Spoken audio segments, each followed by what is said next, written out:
ಈ ಮೂಲಕ Tata punch number 1 ಪಟ್ಟಕ್ಕೆ ಏರಿದ್ದು.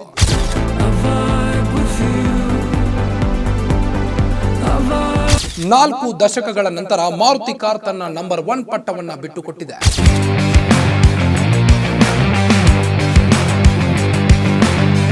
Guarantee guarantee guarantee. ಇದು ಗ್ಯಾರಂಟಿ ನ್ಯೂಸ್. ಸುದ್ದಿ ಖಚಿತ, ನ್ಯಾಯ ನಿಶ್ಚಿತ. ನಾನು ನಿಮ್ಮ ಕಾರ್ತಿಕ್. ಭಾರತ ದೇಶದಲ್ಲಿ ಮಾರುತಿ ಕಾರ್ ಎಂದರೆ ದೇಶದ ಕಾರ್ ಅನ್ನೋ ಭಾವನೆ ಇದೆ. 4 ದಶಕಗಳ ನಂತರ ಮಾರುತಿ ಕಾರ್ ತನ್ನ ನಂಬರ್ 1 ಪಟ್ಟವನ್ನು ಬಿಟ್ಟುಕೊಟ್ಟಿದೆ. ಈ ಮೂಲಕ ಟಾಟಾ ಪಂಚ್ ನಂಬರ್ 1 ಪಟ್ಟಕ್ಕೆ ಏರಿದ್ದು. ಟಾಟಾ ನ್ಯಾನೋ ಕಾರ್ ಬಂದಾಗ ನಂಬರ್ 1 ಪಟ್ಟ ಸಿಗುತ್ತೆ ಅಂದುಕೊಂಡಿದ್ದವರಿಗೆ ಅದು ಆಗಲಿಲ್ಲ. ಈಗ ಟಾಟಾ ಪಂಚ್ ಆ ಕನಸಿನ ಗುರಿಯನ್ನ ಗೆದ್ದಿದೆ. Maruti wagon R 191,000 car sale. Tata SUV punch 2,02,000 car sale. 4 ದಶಕಗಳ ನಂತರ number 1 ಪಟ್ಟಕ್ಕೇರಿದ Tata.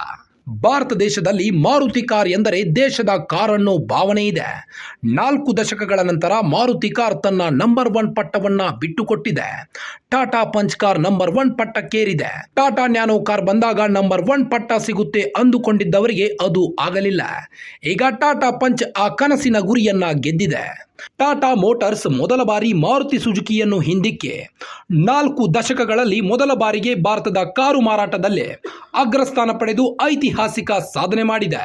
Auto car pro ವರದಿಯ ಪ್ರಕಾರ ಭಾರತೀಯ ವಾಹನ ತಯಾರಕರ sub compact SUV Tata Punch Maruti ಸುಜುಕಿಯ ವ್ಯಾಗನ್ ಆರ್ ಮತ್ತು ಸ್ವಿಫ್ಟ್ ಅನ್ನು ಹಿಂದಿಕ್ಕಿದೆ.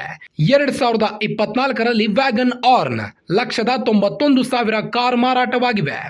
ಆದರೆ ಟಾಟಾ SUV ಪಂಚ್ 2,02,000 ಯೂನಿಟ್ಗಳನ್ನು ಮಾರಾಟ ಮಾಡುವುದರೊಂದಿಗೆ ಅಗ್ರಸ್ಥಾನವನ್ನು ಪಡೆದುಕೊಂಡಿದೆ.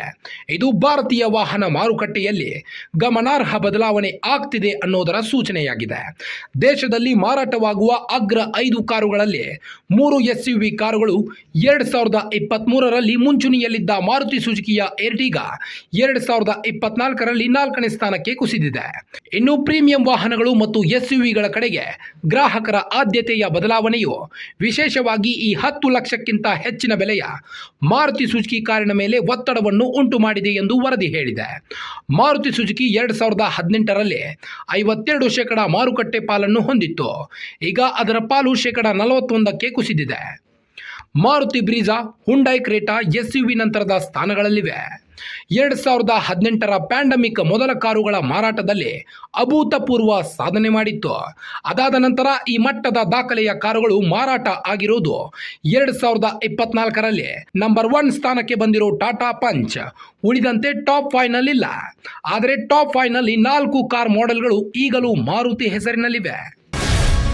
Guarantee news. ಸುದ್ದಿ ಖಚಿತ, ನ್ಯಾಯ ನಿಶ್ಚಿತ.